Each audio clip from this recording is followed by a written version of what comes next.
Yo mga idol, kamusta? Sports Talk PH nga pala. Ang pahayag ni Inoue, pag-usapan natin yan mga idol.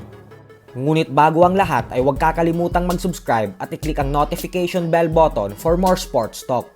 So alam nga po nating lahat na ang gusto ng karamihang boxing fans ngayon na harapin ang current undisputed super bantamweight world champion Japanese monster na Naoya Inoue ay ang kapwa niya Japanese top pound for pound fighter na si current 3 division champion and WBC bantamweight world champion Junto Nakatani, kung saan maging ang promoter ni Inoue sa Top Rank Promotions na si Bob Arum ay sinabing gusto niya nang gawin ang mega showdown sa pagitan ng dalawang Japanese superstars.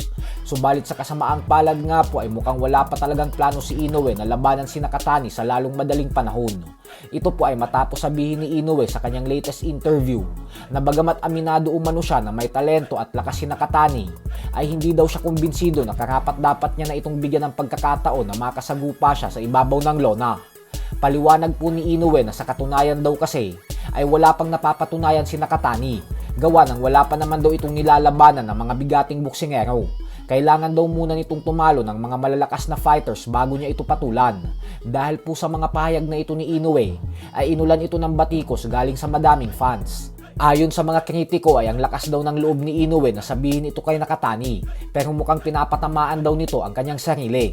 Hindi naman po kasi natin maikakaila na sa kabila ng pagiging top pound for pound fighter ni Inoue at pagiging 2 division undisputed world champion, ay ang pinakamalaking problema sa kanya ng mga fans ay dahil sa madalas ay wala sa mga level niya ang nilalabanan niya. Kaya naman wala daw itong karapatan na sabihin ang mga ganitong bagay kay Nakatani. Sa kabilang banda naman mga idol ay matapos nga pong magharap kanina sa press conference sa kauna-unahang pagkakataon ng knockout artist Ryan Garcia at former WBA Junior Welterweight World Champion Rolando Romero, ay nagbanta nga po si Garcia sa kanyang official social media account. Paliwanag ni Garcia na gusto niya daw ipaalam kay Romero na hindi niya ito minamaliit dahil nire-respeto niya daw ang bawat fighter na nakakasagupa niya sa ibabaw ng lona.